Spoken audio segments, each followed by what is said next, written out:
Welcome back to another live and amplified livecast. I'm your host, Tom Quiet, and we are back at it again with another amazing podcast. We are at the end of our 25 days of Christmas. This is our very last interview here for our Christmas special that we've been doing for the last 24 days, technically, but 25 days of Christmas. We have Kelly Cresswell. How's it going today?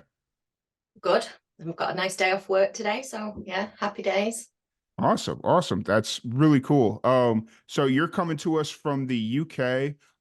For anybody that's just kind of getting to meet you for the first time, what's kind of your origin story? What got you into music? I've always been a bit musical my whole life, but I only started out in music and recording, writing, etc. Over 40, so it's very recent for me.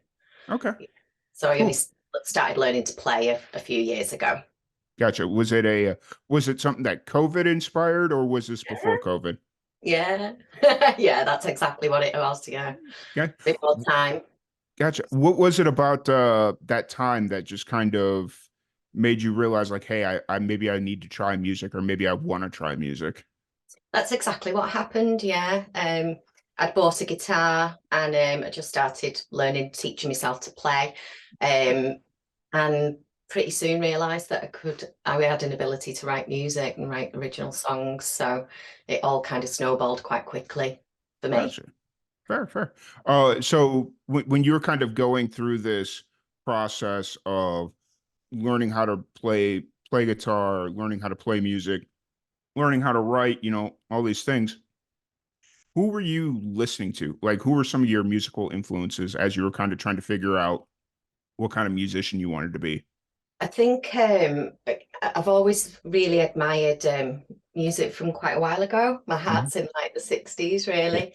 And I've 60s, 70s, really, really appreciate Carole King, Mm, Joni Mitchell, though that kind of folky, kind of laid back sound is mm. how I write. My songs might not come out like that eventually with production, Yeah. but from a writer's point of view, it's very much I'm a storyteller. Gotcha. Fair. Yeah. Fair, fair. When you mentioned Carol, I was trying as I was listening to your music over the last couple of days since we first started talking and all that stuff. I was trying to figure out the musician that I was picking up the influence from, and then the second you said Carol King, I was like, "Yep, that's the name. That's the name." I was trying to Yeah. figure it out. So, It's just oh, that I like that they're very personal to me, usually my mm, songs. So yeah, right from personal experience, nice, which always nice. helps when you're bit older, you've got more life experience, haven't you? Hmm. So 100%. So, this is a Christmas podcast, and we're here because you've actually released a couple of Christmas songs, but you just released a cover of Santa Baby, and then yeah. you also when did you release what was the other one? It was the other one was called A Different Christmas, and that Yeah. that was an original. Okay. Did you release that this year, or was that last year? No, that was in 2021 because that was written post kind of COVID, Hmm. and the lyrics in that are about wanting a different Christmas for everybody than what we had to put up with in 2020 when we Mm. couldn't see loved ones and we couldn't do normal things. Yeah. So it was a song of hope, really, for Mm. hoping for a better future for everybody after what had happened. Yeah, fair, awesome. Because I realized that you had released. Obviously, what caught my attention originally when we were talking was the Santa Baby cover, and Yeah. then as I was kind of going through everything, it's like, oh, there's more here. That's cool. Well, yeah. So, um, so do you see yourself doing more before we kind of jump into Santa Baby and why you chose that song, like all those questions? Do you see yourself writing more Oh, original yeah, Christmas songs? absolutely. Yeah, I'd like to. Yeah, definitely. And I'm always writing music Mm, anyway. It's getting the time and the finances to record and mm, produce that's the difficulty. So I've hit a bit of a wall with that over the last year because my mm, circumstances have changed dramatically. mm. So I'm going to have to find a way to finance recording time. Yeah. But I'm working on it. Fair. So, but I'm always writing and I still perform live. Mhm. And yeah. it just brings me joy. I've got to the point now after a few years where I'm just like, I just want to do it because I love it. It Mm, doesn't matter to me about how many people listen and how many things get shared. I just do it because I love it now. yeah. So And I think the fact that you're still playing live kind of speaks to where the industry is, especially for people on the independent scene, because I've said this a lot of times before, where I think that's where a lot of or a lot of independent musicians could really not make or break their career, but could really yeah, grow their career, yeah, um, is by doing performing out a lot more, because it's not a at least here in the States, if you live in a well-populated area, if you're willing to drive 2 or 3 hours, you could be in a completely different city. And I'm sure it's probably a little bit similar in the UK. yeah. But where it gets a little tricky is like when you're out in an unpopulated area and it takes you 4 or 5 hours to get anywhere because you're just kind of in the middle of nowhere. But for the most part, I think it's relatively easy for just about anybody, as long as they're willing to make a 2 or 3 hour trip Yeah. to get out and play in a new place.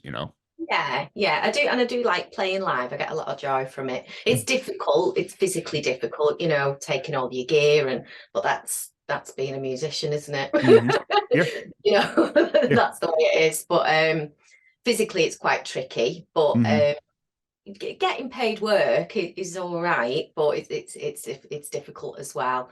Especially to play your own songs, because Yeah. that's a whole different Oh yeah. field. Oh yeah. That's a whole different conversation, and it's Yeah. because yeah, there's a whole thought process behind that we don't necessarily need to jump into, because I'm sure it's No. been beaten like a dead horse. But um, so you're based out of the UK. What was it like growing up for you in the UK? It was okay. Look, I come from a small town, really. It's a town called Widnes, which is quite close to Liverpool. Okay. So yeah, had a lot of music involved in my life as a child. Always listening to music. There's Mm. always music around, but nobody played instruments or anything in my family. But yeah, it was a small town kind of feel, really. Yeah. Widnes is a little place, So, but yeah, it was okay. It's a nice little place to live. Nice, nice, nice. Liverpool is one of the places that I need to visit when I go to the UK. Like Yeah, you need to. It's it, fantastic. it's one of those things where I've talked to and made friends with so many musicians in the UK that I've often joked that I'd be probably the only American tourist that goes to the UK and doesn't go to London, Yeah.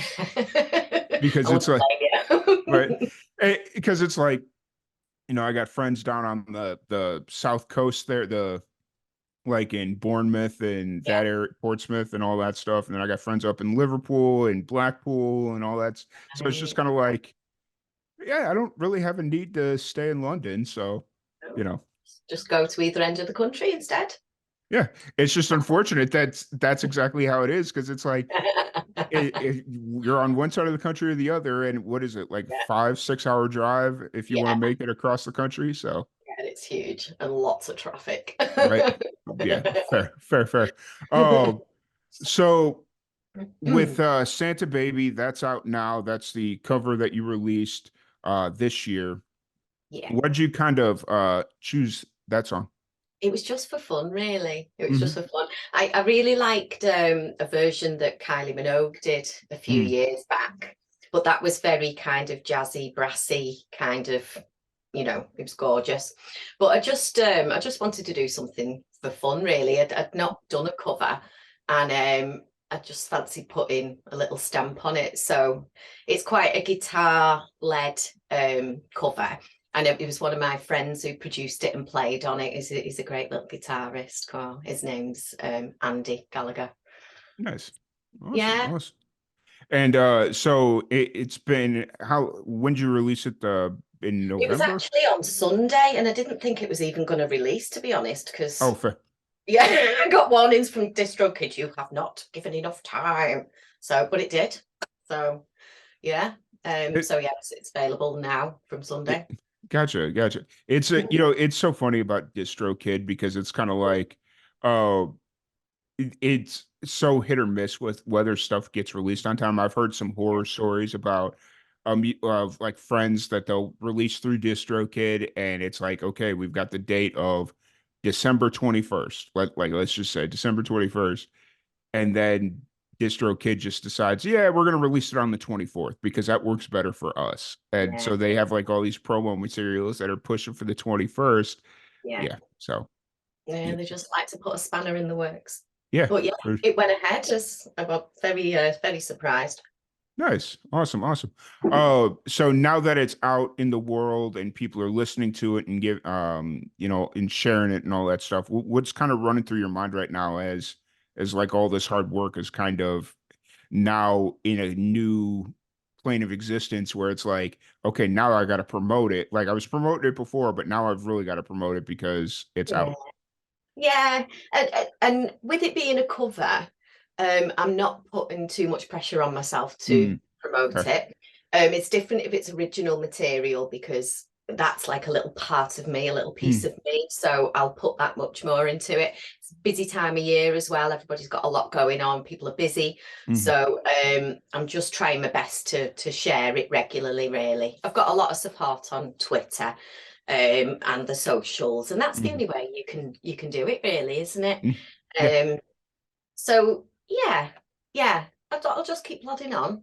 Yeah. As I say, if people listen, that's great. If nobody listens, that's also fine. It's Fair.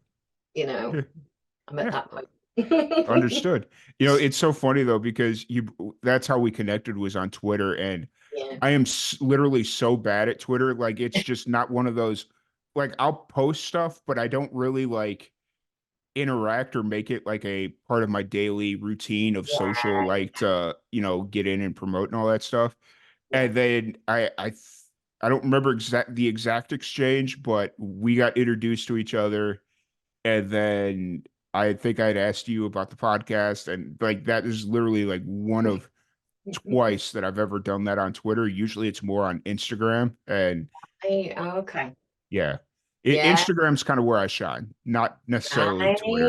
Right. Okay. Yeah, Okay. That's good to know.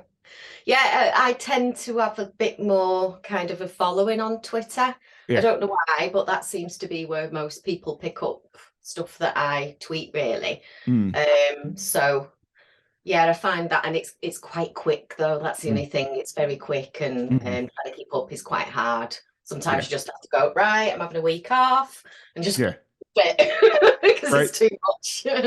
right. And I guess that's the cool thing about Twitter is you can take a week off and then Yeah. just jump right back in, and it's not like you've lost a step. Whereas with Instagram, if I start slowing down, you can tell there's kind of like a reintroduction period where it's like, you post consistently 2, 3 times a day on Instagram or whatever it is, and you start picking up steam and people start noticing and all these things. And then it's like, okay, I've been doing this for a while. I'm getting tired. I'm gonna slow down for a little bit. And then you got to build that steam back up once you get back into Instagram. It's yeah. I So think I find that with anything because we're reliant on social media, and mhm, social media is now like everything. It's a you've forgotten about like that mhm, in so quickly. mhm, So I think it's quite exhausting when you're trying to use all of these social platforms to try and mhm, get people to listen to your music. And then you think, well, when am I spending time actually playing mhm. and recording and, doing the stuff that I enjoy? Yeah, So I've kind of got to that point now. I'll play around with Twitter quite regularly. I'll share things when I'm ready to share them. yeah, But I just had to kind of just go, oh, it's all right, yeah, really. yeah.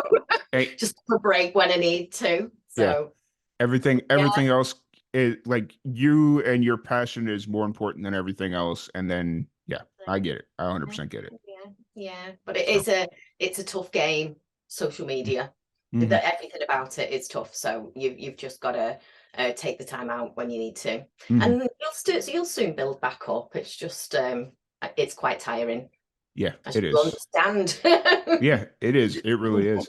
Um, so with this being a Christmas podcast, I got a couple of Christmas specific related questions for you. Okay. So, what was your favorite a memory as a kid during Christmas time in the UK? Oh. I think as a memory, it would be like a present that I got, because Hmm. that's how children kind of roll, isn't it? It's Yeah. all about what you get. So I remember one year I got a Casio keyboard, and we didn't have a lot of money growing up. And Mm. that was like, oh, it was immense to me. And remember that Christmas extremely well. You Hmm. know, that was because I was having a few piano lessons as a child, and it gave me the ability to be able to practice. So Hmm. yeah, and just like always, it was more New Year for us, not so much Christmas, but New Year, because Yeah. quite a lot of my family originate in Scotland. Mm. So they'd travel down, and New Year would be the big thing, and Mm. there'd be lots of parties, loads of people in the house, and so that was the fun times really. But quiet kids' Christmases were generally what we did. Yeah, it was Yeah. nice. Fair enough. Fair enough. And then, do you have a specific like Christmas movie or show that you like to watch or that you like to watch every year? I just love Nativity. Me Oh. and my son have watched Nativity for years, since he was tiny. And Mm. he's 15 now, and he's like that, towering over me. But we'd still watch Nativity together. Fair. So that's just because I've got those memories with my Mm. son, really. Yeah. That's why I love that one. Yeah. Awesome. Awesome. Cool. That's the first time anybody's brought that one up. But Right. I know which one you're talking about. So, because I've seen it. Yeah. Yeah. So, There were a uh, few of them, I think, but the first one was the best. yeah. Yeah. Very British humour. Yeah. I got you. Fair. Um, and then if anybody wants to check out your music, they want to check out the Santa Baby cover or anything else you got going on, where's the best place to find you? So if you go to any of my socials, there's always a link tree in the socials, and from like my link tree you can access all of my music, but it's available all digitally at the moment, on all the streaming platforms: Apple, YouTube, Spotify, Amazon, everything. The list Yeah. goes on and on and on. So yeah, that's the best way, is just find me on socials, Kelly Cresswell. On Instagram, I'm Kelly Cress, just in Oh, case anybody wants to find me on Instagram. fair, fair, fair. I Yeah. had that issue this morning because I was like, well, I'm gonna just add her on Instagram as well, because since that's kind of where my attention's at, and you have one, I'm like, I'll add you there. And I was like, Yeah. I because I like I'll just type out the full name or whatever, and it wasn't Yeah, yeah. popping up, and I'm like, okay, let me start, Where is she? let me start deleting a little bit. And then once I got to Kelly, I think it was like Kelly CRE, and it was like, Yeah, oh, there she is. Okay, there fair she enough. is, exactly. I set my Instagram up really before I was into the music thing. So Mm. it's not just a music thing. All of my socials are not just a music thing. Yeah. It's a little bit of me as well. I'm quite personal Mm. with that, and that's the way I want it to be. Nice. So yeah, I wasn't even into music when I started my Instagram account. So maybe I Fair. need to change the name, but it works for now. People are Yeah. fine. Yeah, for sure. For sure. Uh, awesome. Well, really appreciate you coming in here and chatting with me for a little bit. Um, Welcome.